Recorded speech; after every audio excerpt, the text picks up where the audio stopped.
فنشهد أن لا إله إلا الله وحده لا شريك له ونشهد أن محمدا عبده ورسوله الذي لا نبي بعده اللهم فصل وسلم وبارك على هذا النبي الكريم الرسول الأمين نبينا وسيدنا محمد وعلى آله وصحبه وذرياته وأمته إلى يوم الدين أما بعد فيا عباد الله أحباب الله وأحباب رسوله صلى الله عليه وسلم أوصي نفسي وإياكم بتقوى الله فقد فاز المتقون فلا تموتن إلا وأنتم مسلمون فقال تعالى يا أيها الذين آمنوا اتقوا الله حق تقاته ولا تموتن إلا وأنتم مسلمون.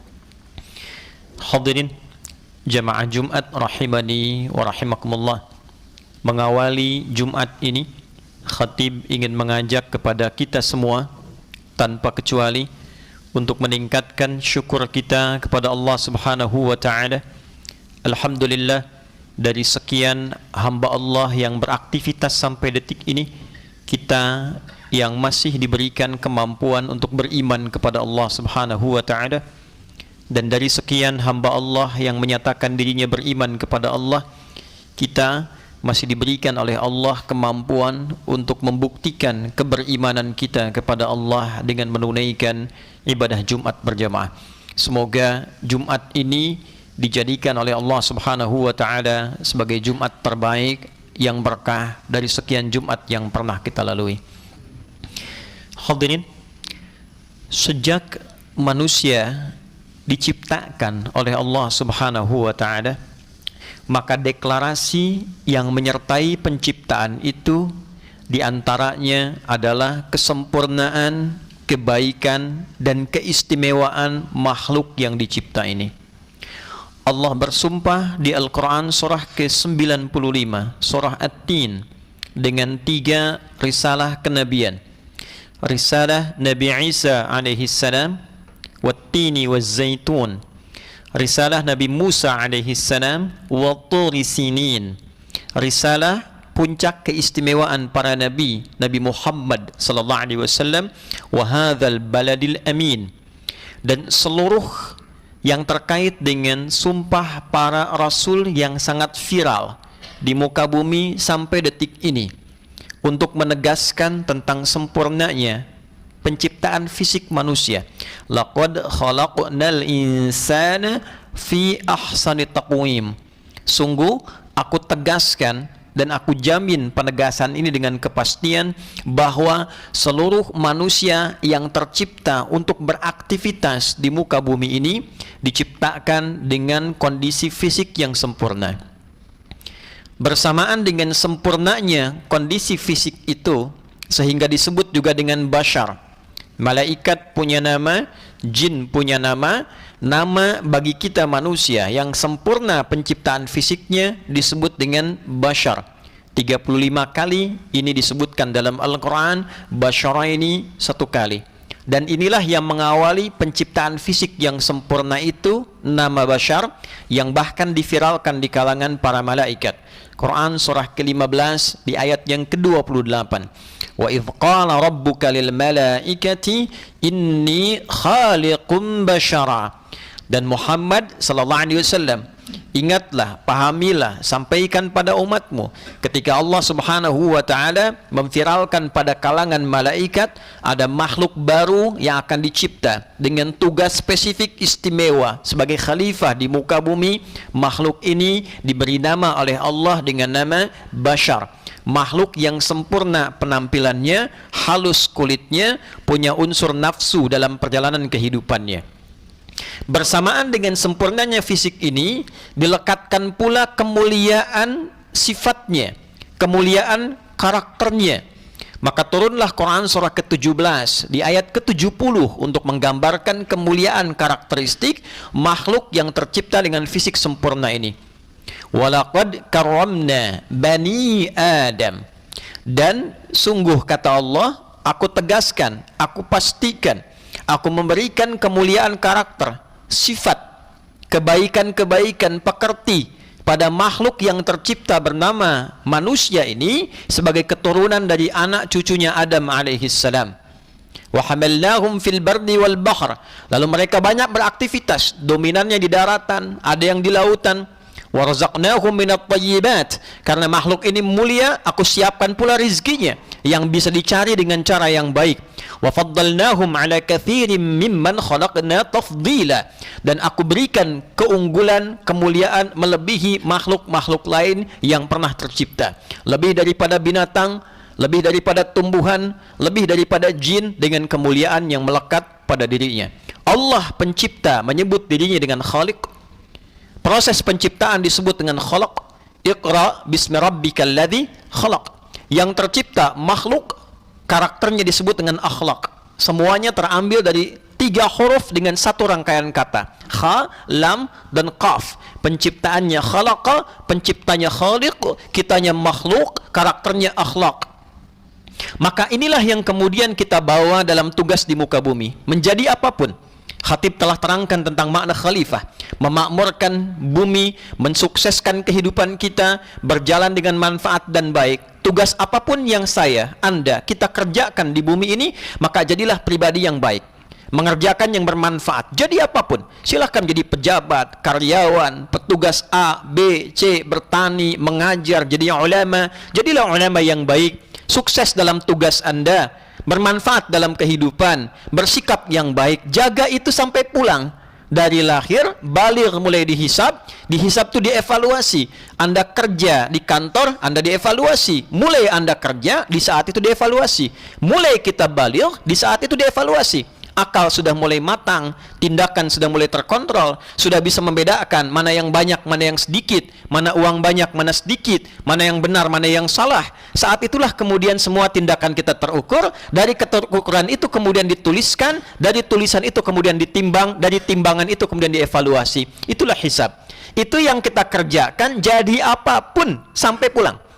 Untuk itulah dalam Islam ukurannya bukan Anda menjadi pejabat, bukan Anda jadi karyawan, bukan Anda jadi ulama. Tidak. Ukurannya adalah ketika profesi apapun yang Anda kerjakan, Anda mengerjakan dengan cara yang baik menurut pandangan Allah. Pekerjaan yang disebut baik menurut Allah disebut saleh namanya. Jadi OB yang saleh, jadi petani yang saleh, jadi direktur yang saleh. Allah nggak akan lihat jabatannya. Anda direktur tidak saleh, maka hisabnya berat di hadapan Allah. Anda pegawai saleh, itu yang baik dibawa pulang. Itulah yang kita coba pertahankan semaksimal mungkin sampai kita meninggal. Karena itulah standar yang Nabi kemudian buat untuk menguatkan seluruh struktur kehidupan kita ini, maka dicek dalam niatnya. Innamal a'malu binniyat. Niat kita, motivasi kita, dorongan hati kita, itu yang akan mendorong seseorang berbuat baik dalam kehidupan. Niatnya tidak baik, maka sikapnya pun tidak akan baik. Niatnya baik, arahnya baik, tujuannya baik, maka pekerjaannya pun akan baik. Tapi dalam perjalanan hidup ini tidak ada yang seideal ungkapan. Kita boleh berkata A, tapi ternyata dalam prakteknya mungkin ada yang bergeser. Alih-alih mata memandang yang baik, ternyata bisa salah. Alih-alih lisan berbicara yang soleh, ternyata bisa salah. Alih-alih telinga mendengar yang baik, ternyata bisa mendengar yang keliru.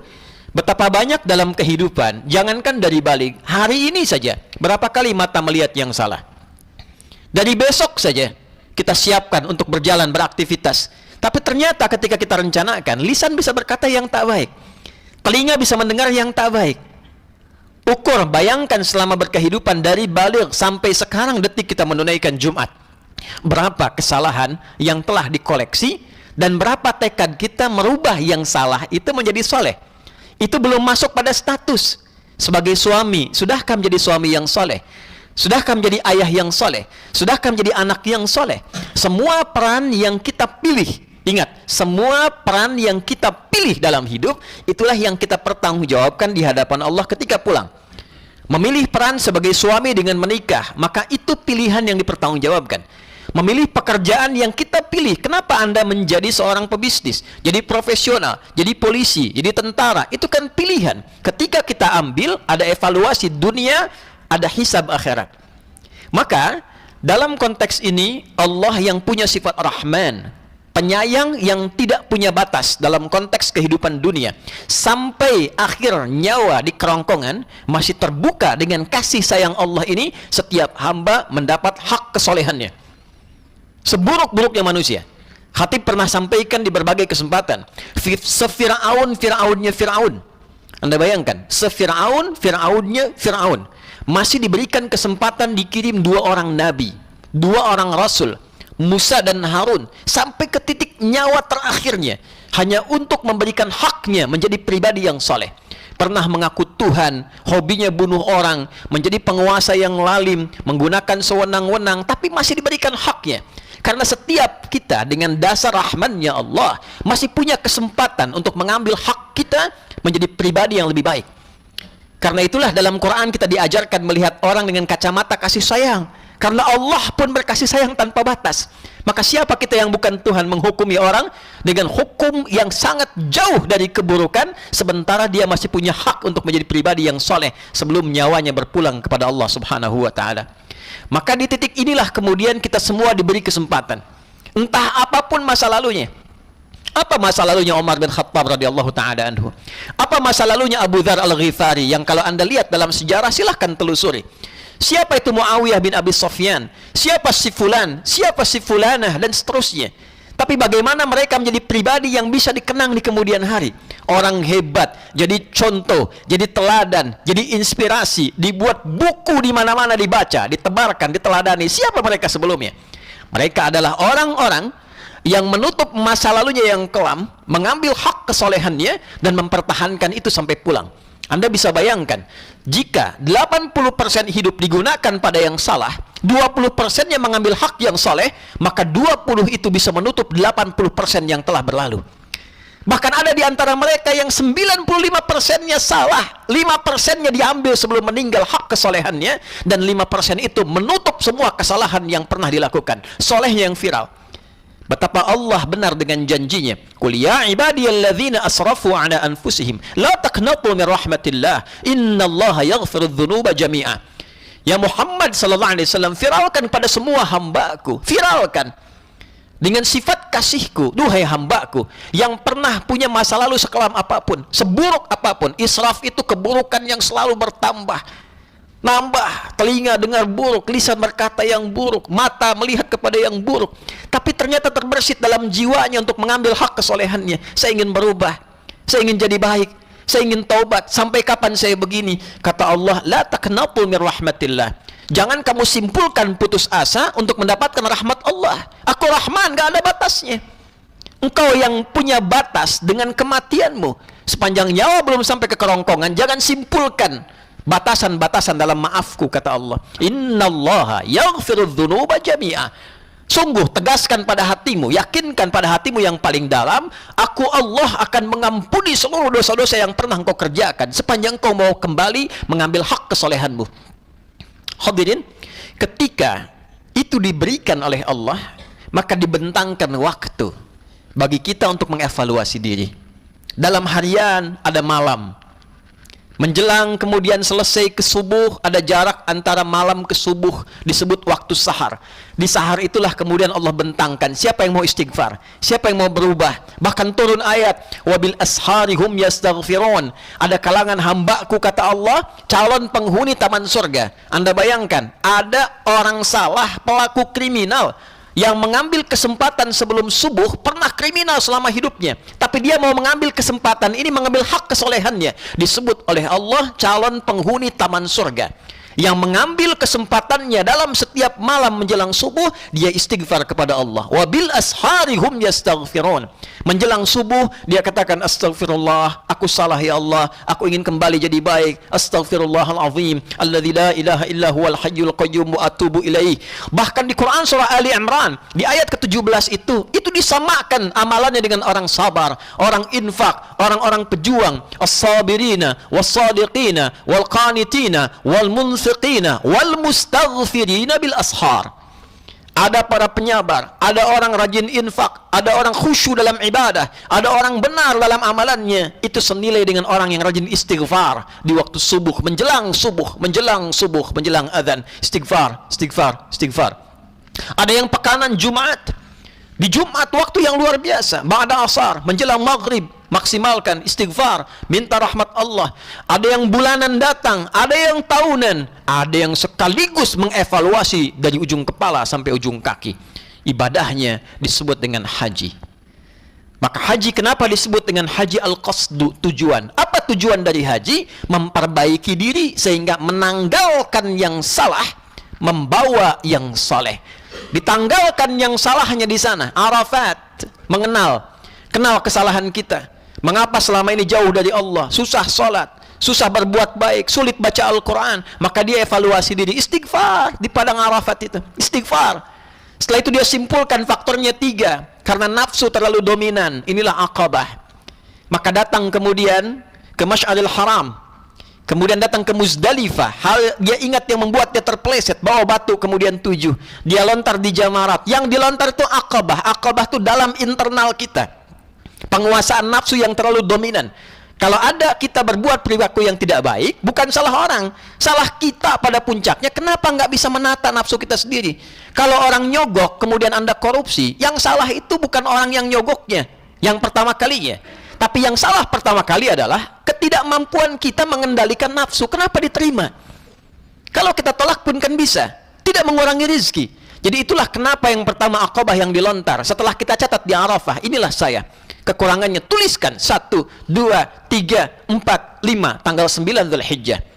Malamnya ke-10 kemudian 10 tunda, begitu masuk 10 dini hari berangkat ke Jamarat, lontar Bismillahi Allahu Akbar, lontar Bismillahi Allahu Akbar, lontar. Hakikatnya yang dilontar adalah perilaku kita sendiri, sifat-sifat yang tidak baiknya, yang buruknya dibuang, yang baiknya muncul. Setelah merasa baik itulah menghadap ke arah kiblat dan mengatakan inni wajjahtu wajhiya lilladzi fataras samawati wal arda hanifan muslima wa ma ana minal musyrikin inna salati wa nusuki wa mahyaya wa mamati lillahi rabbil alamin la syarika lahu wa bidzalika umirtu wa ana minal muslimin atau wa ana awwalul muslimin. Ya Allah, aku tegaskan sepenuhnya, aku menghadap diriku sepenuhnya padamu pencipta langit, bumi dan semesta alam. Selama ini aku sholat, selama ini aku ibadah, sampai aku haji saat ini. Aku hidup ya Allah, kalaupun wafat di tempat ini, atau engkau beri kesempatan aku baru, lembaran hidup baru setelah meninggalkan kota suci ini, aku berjanji akan menjadi muslim yang baik. Aku tidak akan pernah berbuat syirik, dan aku akan berpegang pada ketentuanmu sampai aku kembali kepadamu. Saksikan ya Allah, aku ingin berubah jadi muslim yang lebih baik. Maka saat itulah kemudian dia tawaf. Gambaran dari aktivitas dimulai yang baru. 7 kali, gambaran 7 hari dalam sepekan. Bukan hanya bolak-balik gelap, balik gelap, berangkat gelap, pulang gelap, kena macet, dorong-dorongan, klakson-klaksonan, kadang lihat proyek dorong-dorongan. Tawaf itu bukan sekedar dorong orang, pengen cium hajar aswad, sampai sewa joki, sampai singkirkan, sungkurkan orang. Tidak, dia bergerak, ritmenya bagus, berputar. Menghargai orang, dia tahu jatahnya, dia tahu porsinya, sambil dia berzikir subhanallah walhamdulillah wala ilaha illallah wallahu akbar. Sadar sekarang akhirnya bekerja tuh rezeki udah diatur, tak perlu senggol orang, tak perlu singkirkan orang. Jalani kehidupan dengan nyaman sambil berzikir, siapkan untuk pulang, cari peluang, sa'i, berusaha dengan sungguh-sungguh, beningkan hati, naik ke atas bukit, setengah kesuksesan dengan hati yang bersih, setengah apa yang kita ingin capai kita dapatkan. Sadar, naik turun, usaha itu mesti ada ikhtiarnya, naik turun. Hari ini kita di atas, mungkin besok kita turun ke bawah. Jangan putus asa. Kalau perlu kita lari cepat, kejar peluang. Walaupun yang kita kejar kadang-kadang tidak kita raih saat itu, tapi setelah 7 kali, bukan berarti 7-nya, tapi usaha kita yang dilihatnya. Jangan pikirkan hasil, Anda akan cepat kecewa. Tapi ketika Anda berikhtiar dengan optimal, tanpa sadar kadang-kadang apa yang kita dapatkan ternyata ada di samping kita. Zam, kumpul jangan berhenti, kumpul jangan berhenti. Kadang apa yang kita kejar, proyeknya datang di samping kita. Apa yang kita raih ternyata hadir di sekitaran kita. Tapi tanpa kita sadari, itu adalah akumulasi kerja keras yang telah kita kumpulkan berapa lama sebelumnya. Hadirin, pulanglah ia, membawa sifat baru, meninggalkan salahnya, membawa solehnya. Sifat soleh yang muncul setelah salahnya hilang, itu disebut dengan birrun namanya. Al-birru. Ketika melekat pada diri pelakunya, maka disebut mabrur namanya. Ini yang dimaksud dengan hadis Nabi SAW. Wal hajjul mabruru laisa lahul jazaa illal jannah. Dan haji yang merubah pelakunya menjadi pribadi yang lebih baik, mengambil hak kesolehannya, menanggalkan yang salah, menggunakan yang saleh, dia bawa pulang ke tempat dia berasal, dan dia jaga itu sampai meninggal, dia berubah jadi baik sampai meninggal. Itulah yang menjamin dia mendapatkan surga di sisi Allah Subhanahu wa Ta'ala. Jadi dalam ritual praktikalnya ada pelajaran. Tapi bagi kita yang mungkin tahun ini belum berangkat haji, yang belum ada kesempatan haji, maka ambil substansinya, pelajari, ambil hak kesolehan kita. Karena itu Allah adil, bagi yang belum berangkat diberikan ritual yang berbeda. Tentu tidak sama dengan haji ritualnya, tapi substansinya bisa serupa.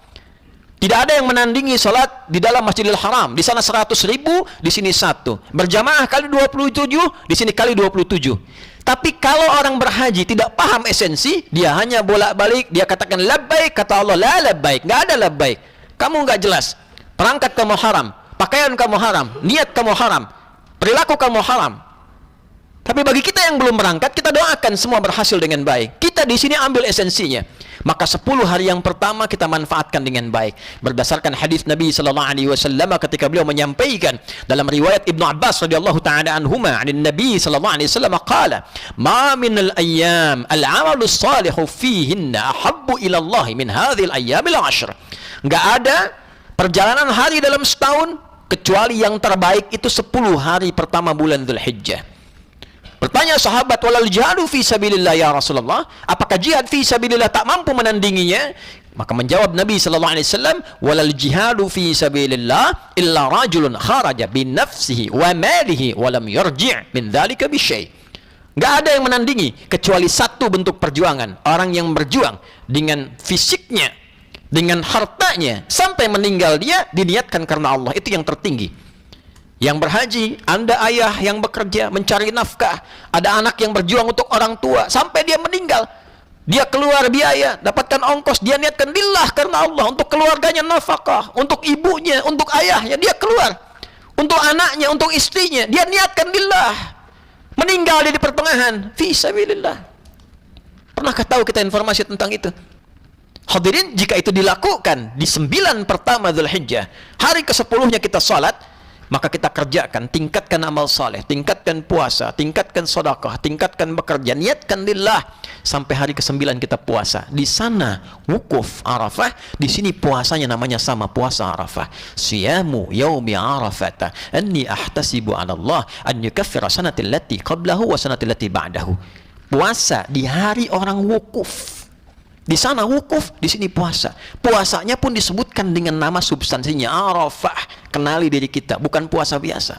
Ramadan 30 hari ada caranya, Arafah 1 hari ada caranya. Sehari itu kita puasa sambil mengenal diri kita. Saya, mata saya begini, telinga saya begini, lisan saya begini, kaki saya begini, ini salah, saya mesti perbaiki.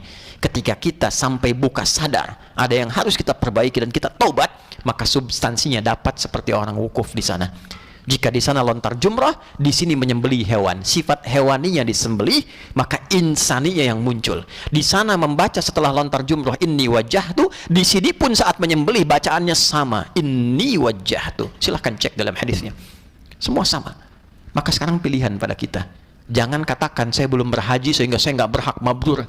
Mabrur itu substansinya. Jika kita ingin raih itu, memang ritualnya berbeda, keutamaannya banyak di sana. Tapi kita punya pilihan di tahun ini yang belum tentu kembali tahun depan. Sudah ada banyak orang berpulang, kita yang terpilih masih hidup sampai dengan detik ini.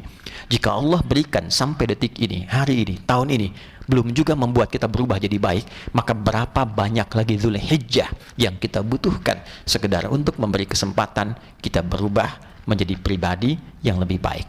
Hasilnya adalah korban. Kurban bukan menyembelih hewan. Kurban itu bentuk superlatif dari kata koruba, artinya dekat. Kurban semakin lebih dekat.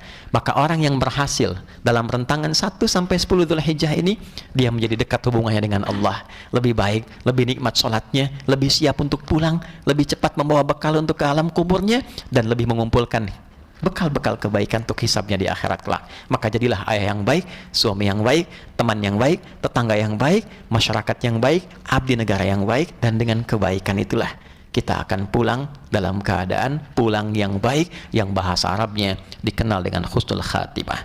Jika belum mampu memikirkan itu, diberikan hari tasyrik 3 hari. Pikirkan hari ke-11. rubah hari ke-12, rubah hari ke-13, sampai kita merasakan 5 nittaqa bagi orang yang telah merasa meningkat ketakwaannya. Semoga kita yang terpilih hidup sampai detik ini diberikan kesempatan menjadi pribadi yang lebih baik di hadapan Allah Subhanahu wa taala, mendapatkan mabrur sekalipun belum berhaji untuk di tahun ini. Barakallahu li wa lakum fil Qur'anil azim wa nafa'ani wa iyyakum bima fihi minal ayati wa dzikril hakim wa taqabbala minni wa minkum tilawatahu innahu huwas samiul alim. Ud'ullaha yastajib lana wa lakum jami'an.